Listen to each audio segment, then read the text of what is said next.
आप जानते ही होंगे कि फ़लस्तीन और इज़राइल का बहुत बड़ा झगड़ा हो गया है और ये झगड़ा हुआ है, लड़ाई हुई है हमास की वजह से। इज़राइल हमास का वार पिछले 34 डेज से जारी है और आपको बता दें, संयुक्त राष्ट्र ने बुधवार को कहा कि करीब 15,000 फ़लस्तीनियों ने गाज़ा की मुख्य सड़क सलाह अल दीन रोड का उपयोग करके पैदल ही उत्तरी गाज़ा से दक्षिण की ओर जा चुके हैं। इजराइल हमास जंग का आज 34वां दिन है। इजरायली सुरक्षा बलों ने दावा किया है कि उसने अब तक हमास के 130 सुरक्षा सुरंगों को ध्वस्त कर दिया है।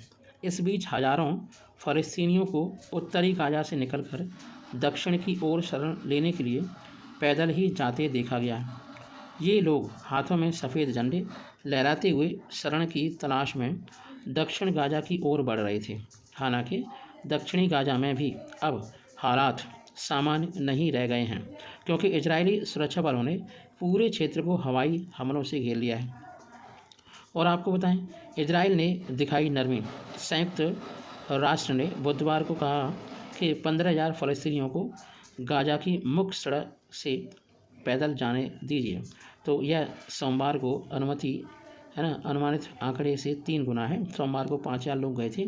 ऐसा तब संभव हुआ जब इजरायली फ़ौजों ने बुधवार को नरमी दिखाते हुए बमबारी में 4 घंटे की मोहलत दे दी, ताकि उत्तरी गाज़ा से है ना लोग वहाँ के निवासी निकल सकें। 4 घंटे तक बमबारी रोकना इजराइल के रुख में आई नरमी का संकेत है। इसका मतलब इजराइल भी फ़लस्तीनियों को नहीं मारना चाहता, पर उसकी मजबूरी है और हमास ने उसे क्या कर रखा है, मजबूर। हर चौक, हर बिल्डिंग पर कब्जा हो चुका है इजराइल का। अल जजीरा की एक रिपोर्ट में कहा गया है कि चल रहे सैन्य अभियान के लिए जानकारी प्राप्त करना मुश्किल है, लेकिन गाज़ा के स्थानीय निवासियों का कहना है कि अब इजरायली सैनिकों ने सभी इमारतों और चौकियों पर कब्जा कर लिया है। इजरायली सुरक्षा बलों ने कहा कि अब उत्तरी गाज़ा में सिर्फ 1 लाख लोग रह गए हैं, जबकि वहाँ की आबादी करीब 10 लाख है। इजरायली सेना ने कहा कि उत्तरी गाज़ा में अब हमास के बुनियादी ढांचे ध्वस्त हो चुके हैं और उस पर शिकंजा भी कसा जा चुका है। IDF के मुताबिक उसकी ज़मीनी सेना ने गाज़ा शहर को घेर लिया है और फ़लस्तीनी समूह के लड़ाकों के साथ झड़पें कर रही है।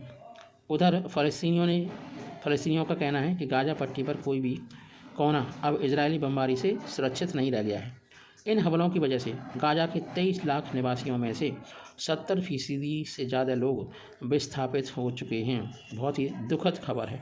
वे अब शरणार्थी शिविरों में रहने को मजबूर हो गए, जहाँ खाने पीने को से लेकर दवाई बिजली का घोर अभाव है। टेंट टू टेंट ही होता है, घर घर होता है। गाज़ा के स्वास्थ्य मंत्रालय के अनुसार इजराइल की लगातार बमबारी में अब तक 10,569 से ज़्यादा लोग मारे गए हैं और लगभग 4,500 तो बच्चे ही हैं। इजराइल का बदला है ना बहुत ही घातक साबित हुआ है और इजराइल ने थोड़ी सी अपनी स्ट्रेटेजी में चेंज किया है। इजराइल के प्रधानमंत्री बेंजामिन नेतन्याहू कहते रहे हैं कि वह तब तक गाज़ा पट्टी पर है ना सीज फायर नहीं करेंगे जब तक हमास सभी बंधकों को रिहा नहीं कर देता। हालांकि वैश्विक दबाव और अमेरिकी दबाव पर इजराइल न सिर्फ हमास संग कतर की मध्यस्थता में बातचीत कर रहा है, बल्कि युद्ध में मानवीय ठहराव पर भी तैयार हो चुका है। इसी क्रम में बुधवार को 4 घंटे की मोहलत दी गई, ताकि फ़लस्तीनी नागरिक उत्तरी गाज़ा पट्टी से सुरक्षित निकल सकें। दूसरी तरफ हमास के आतंकी ठिकानों पर इजरायली फ़ौजों ने आक्रमण और तेज कर दिया। आप जानते होंगे हिजबुल्लाह अमेरिका को कड़ी टक्कर दे रहा है और किस चीज़ के दम पे दे रहा है, केवल और केवल रूस में बनी मिसाइल के दम पे। तो उसने आंखें दिखाना शुरू कर दी हैं। लेबनान के चरमपंथी संगठन हिजबुल्लाह ने चेताया है कि अगर गाज़ा पर हमले नहीं रोके गए तो जंग का दायरा बढ़ सकता है। किसे चेताया है? इजराइल और अमेरिका दोनों को। दक्षिणी लेबनान में मौजूद हिजबुल्लाह के लड़ाकों और इजरायली सेना के बीच 7 अक्टूबर से ही संघर्ष चल रहा है, मगर हालात फिलहाल काबू में है, मगर ईरान समर्थित इस संगठन के दो बड़े नेताओं के बयानों से इजराइल लेबनान सीमा पर युद्ध छिड़ने की आशंका जताई जाने लगी है। हिजबुल्लाह के दूसरे सबसे बड़े नेता शेख नईम कासिम ने बीबीसी को दिए एक इंटरव्यू में कहा कि मध्य पूर्व में बहुत ही गंभीर और ख़तरनाक परिस्थितियां बन सकती हैं और उनके असर को कोई नहीं रोक पाएगा। शेख नईम कासिम का यह बयान हिजबुल्लाह प्रमुख हसन नसरल्लाह की अमेरिका को दी गई चेतावनी के बाद आया है। पिछले हफ्ते नसरल्लाह ने अमेरिका को चेताया था कि इजराइल और हमास के बीच छिड़ी जंग के बाद इस क्षेत्र में आए अमेरिकी युद्धपोतों के लिए हिजबुल्लाह के भंडार में कुछ है। क्या है? अमेरिका को चेतावनी दी गई है। आपको बताएं कि हिजबुल्लाह नेता शेख कासिम ने बीबीसी को बेरूत में बात की थी और उसी में उन्होंने कहा था कि यह वास्तविक खतरा है क्योंकि इजराइल आम नागरिकों पर आक्रमण कर रहा है और अपना एग्रेशन भी बढ़ा रहा है, महिलाओं और बच्चों को मार रहा है। क्या ऐसा संभव है कि ये सब जारी रहे और इस क्षेत्र के लिए कोई खतरा पैदा ना हो? मेरा ख्याल तो ऐसा नहीं है। कोई ना कोई तो हमास की मदद करने आएगा। उन्होंने कहा कि कोई भी लेबनान जंग से डरेगा, ऐसा होना सामान्य बात है। जंग किसी को पसंद नहीं है, मगर इजरायलियों से कहिए कि शांति बरतें ताकि जंग और न बढ़े। शेख कासिम ने कहा, हर संभावना का एक जवाब होता है। हिजबुल्लाह के पास बहुत संभावनाएं, पॉसिबिलिटीज़ हैं। मध्य पूर्व में मौजूद अमेरिकी जहाज़ों से न तो हमें डर लगा और न कभी लगेगा। जिन जंगी बेड़ों के दम पर आप हम धमकी दे रहे हैं, हम उनके लिए इंतजाम करके बैठे हुए हैं। वहीं हिजबुल्लाह प्रमुख हसन नसरल्लाह ने शुक्रवार को दिए भाषण में भूमध्य सागर में अमेरिकी युद्धपोतों की तैनाती को लेकर सवाल उठाए थे। अमेरिका का कहना है कि उसने अपने 2 विमान वाहक युद्धपोत और अन्य जहाज़ इसलिए तैनात किए हैं ताकि हमास, हिजबुल्लाह और फ़लस्तीनी इस्लामिक जिहाद की मदद करने वाले ईरान के दखल के कारण जंग का दायरा न बढ़ जाए। हिजबुल्लाह इन युद्धपोतों को अपने लिए सीधा खतरा मानता है क्योंकि यहाँ से अमेरिका उसके और उसके सहयोगियों पर हमले की क्षमता है।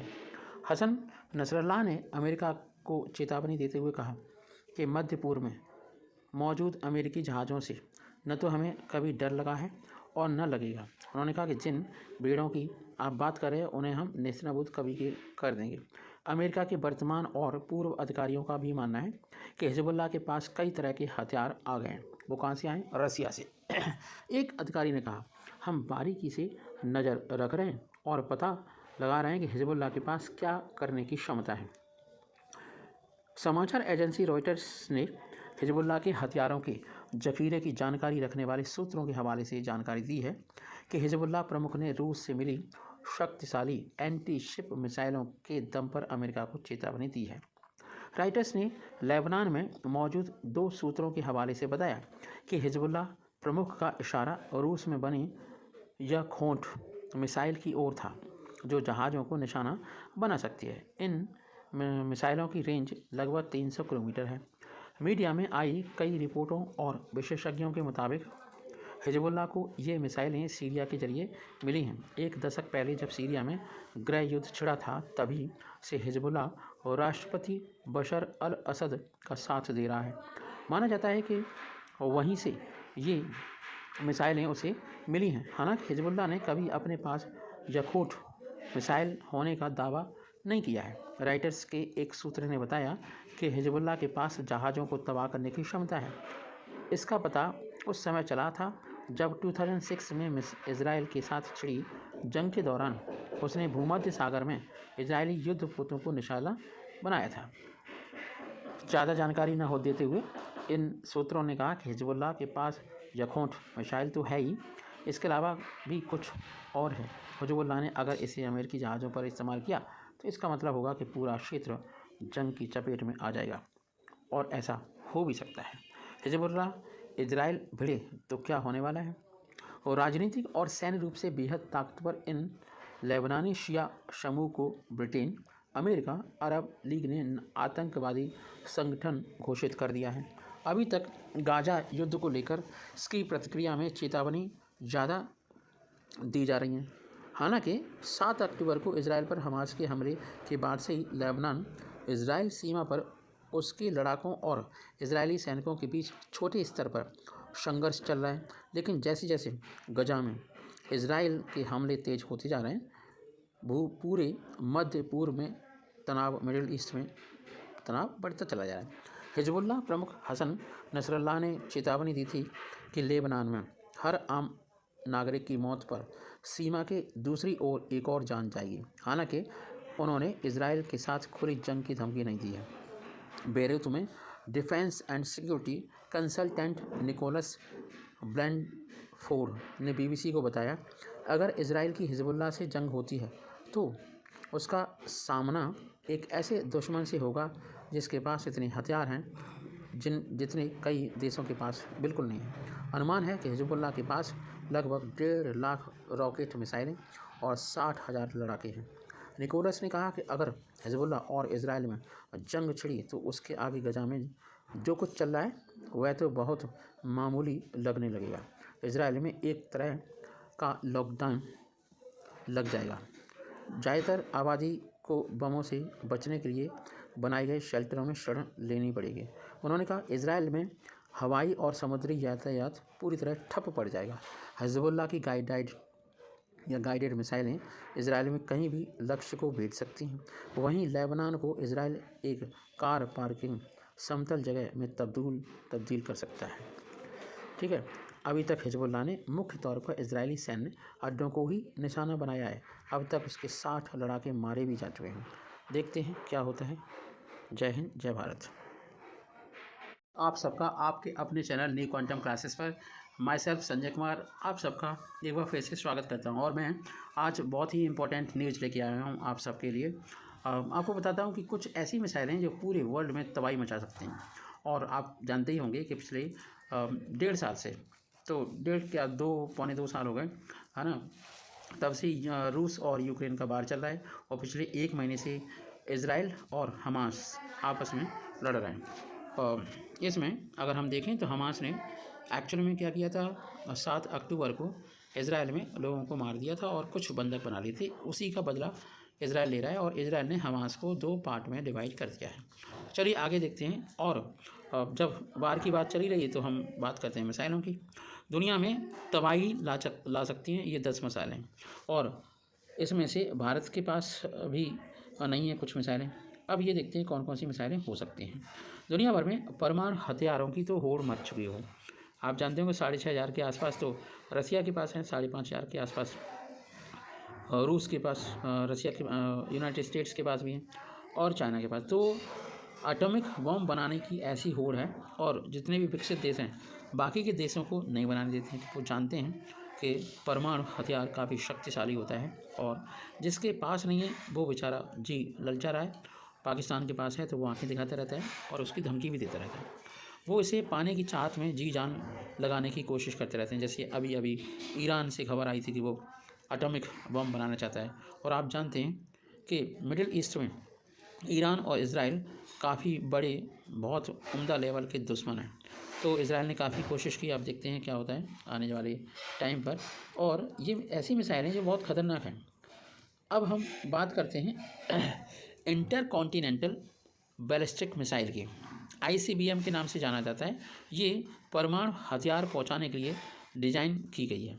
इन मिसाइलों की न्यूनतम जो आपकी रेंज है वो 5,500 किलोमीटर होती है। आधुनिक इंटरकॉन्टिनेंटल बैलिस्टिक मिसाइल एक से अधिक परमाणु हथियार ले जा सकती है। ऐसे में अगर हम देखें कि इंटरकॉन्टिनेंटल मिसाइल से क्या क्या ख़तरनाक चीज़ें साबित हो सकती हैं, तो एक एक करके बात करते हैं। ट्राइडेंट D5 या ट्राइडेंट सेकंड मिसाइल जो अमेरिका के पास है। ट्राइडेंट D5 पनडुब्बी से दागी जाने वाली बैलिस्टिक मिसाइल है। यह अधिक पेलोड और रेंज और सटीकता से, है ना, ट्राइडेंट C4 का अपग्रेडेड वेरिएंट है। और इसे पहली बार 1990 में तैनात किया गया था। ये मिसाइल अमेरिकी और ब्रिटिश परमाणु पनडुब्बियों में तैनात है। ट्राइडेंट सेकंड मिसाइल की मारक क्षमता पूर्ण भार के साथ 7,800 किलोमीटर है और कम से कम अपने साथ 12,000 किलोमीटर तक कम भार अगर लगा दिया जाए तो जा सकती है। मतलब ऐसे मान के चलिए कि अमेरिका और चाइना तक कंडीशन हो सकती है ख़राब। प्रत्येक ट्राइडेंट सेकंड मिसाइल 475 kg क्षमता वाले 14 हथियार ले जा सकती है। एक और इम्पोर्टेंट मिसाइल की बात करते हैं, R-36 मिसाइल। ये रूस की मिसाइल है। सोवियत काल की R-36 मिसाइल का पहली बार 1971 में टेस्ट किया गया था। इसे पश्चिम में SS-18 या शैतान के रूप में जाना जाता है। 1977 में 56 मिसाइलों का पहला बैच तैनात किया गया था। इसे हाई स्पीड और हाई ग्रेड और हाई थ्रो वेट के कारण दुनिया की सबसे खतरनाक मिसाइलों में गिना जाता है। R-36 M2 मिसाइल की रेंज 11,000 किलोमीटर है और यह 0.751 मीट्रिक टन की ब्लास्ट यील्ड के साथ 10 न्यूक्लियर वॉरहेड ले जा सकने में सक्षम है। आपको बता दें कि RS-24 यार्स मिसाइल भी एक रूस की बहुत खतरनाक तबाही मचाने वाली मिसाइल है। रूस की RS-24 यार्स एक नई अंतर महाद्वीपीय इंटर कॉन्टिनेंटल बैलिस्टिक मिसाइल है। इसे पश्चिम में SS-29 के नाम से भी जाना जाता है। इसे पहले RS-12 M टोपोल M का अपग्रेडेड वेरिएंट माना जाता है। इसे रॉड, मोबाइल और ज़मीन के अंदर बने साइलो से लॉन्च किया जा सकता है। इसे 2010 में रूसी स्ट्रेटेजिक मिसाइल फोर्स में शामिल किया गया था। यार्स की क्षमता लगभग 12,000 किलोमीटर है। यार्स MIRV से सुसज्जित है और 100-300 किलो टन की क्षमता के साथ कम से कम 6 न्यूक्लियर वॉरहेड ले जा सकती है। Minuteman second and third missile America. Minuteman third सबसे अधिक संख्या में इस्तेमाल होने वाली अमेरिका की इंटर कॉन्टिनेंटल मिसाइल है, बैलिस्टिक मिसाइल है। इसे 1970 में सेवा में शामिल किया गया था। अपनी अधिक उम्र के बावजूद यह मिसाइल लगातार सर्विस में बनी हुई है। मिनटमैन थर्ड एक साइलो आधारित मिसाइल है। मिनटमैन थर्ड मिसाइल की अधिकतम क्षमता लगभग 13,000 किलोमीटर है। अमेरिका के पास 450 मिनटमैन थर्ड मिसाइलें हैं और अन्य 50 से 75 मिसाइलें रिजर्व में रखी हुई हैं। यह ज़मीन से अंदर मौजूद साइलो से दागी जाने वाली अमेरिका की एकमात्र अंतर महाद्वीपीय बैलिस्टिक मिसाइल है। एक और मिसाइल की बात करते हैं, R-29R MU-2.1 learner missile. R-29R MU-2.1 learner रूस की अत्याधुनिक सबमरीन लॉन्च बैलिस्टिक मिसाइल है। यह पिछले R-29R MU-2 सिनेवा का अपग्रेडेड वेरिएंट है। R-29R MU-2.1 लेनर मिसाइल को 2014 में रूसी सेना में शामिल किया गया था। लेनर मिसाइल की अधिकतम सीमा पूर्ण भार के साथ 8,300 किलोमीटर और कम भार के साथ 12,000 किलोमीटर है। प्रत्येक मिसाइल 12 कम क्षमता वाले हथियार ले जा सकने में सक्षम है। सबसे अधिक संभावना है कि इनकी क्षमता 100 to 300 किलो टन तक हो सकती है। आपको बताएं कि M51 मिसाइल ये फ्रांस की है ना पनडुब्बी से प्रक्षेपित बैलिस्टिक मिसाइल है। इस मिसाइल पर डिज़ाइन का काम 1992 में शुरू हुआ था और इसे पहली बार 2010 में तैनात किया गया था। इन मिसाइलों को फ्रांसीसी ले ट्रायम्फेट क्लास की पनडुब्बियों पर तैनात किया गया है। इनमें से 4 पनडुब्बियों का संचालन फ्रांस करता है और M51 की रेंज कम पेलोड के साथ 10,000 किलोमीटर और पूर्ण पेलोड के साथ लगभग 8,000 किलोमीटर है। प्रत्येक मिसाइल 6 to 10 स्वतंत्र से रूप से लक्ष्य करने योग्य हथियार ले जा सकती है। प्रत्येक की ब्लास्ट क्षमता लगभग 107 किलो टन है। DF-41 missile China. DF-41 missile वर्तमान में चाइना में विकसित सबसे शक्तिशाली इंटरकॉन्टिनेंटल बैलिस्टिक मिसाइल है। यह दुनिया के सबसे घातक ICBM में से एक है। यह 8 एक्सल लॉन्चर वाहन पर तैनात की जा सकती है। इस मिसाइल का पहला परीक्षण है ना 2013 में किया गया था और दूसरा 2014 में किया गया था। आपको बताएं कि DF-41 एक ठोस ईंधन मिसाइल है। इसकी अनुमानित सीमा लगभग 12,000 किलोमीटर है और यह 10 मल्टीपल इंडिपेंडेंटली टारगेटेबल और री एंट्री व्हीकल तक ले जा सकती है। लॉन्च से लेकर अमेरिका में लक्ष्य तक पहुंचने में DF-41 को लगभग 20 से 25 मिनट लगेंगे। यह मिसाइल बेहद विनाशकारी और पूरे देश को मिटा सकती है। जय हिंद, जय भारत।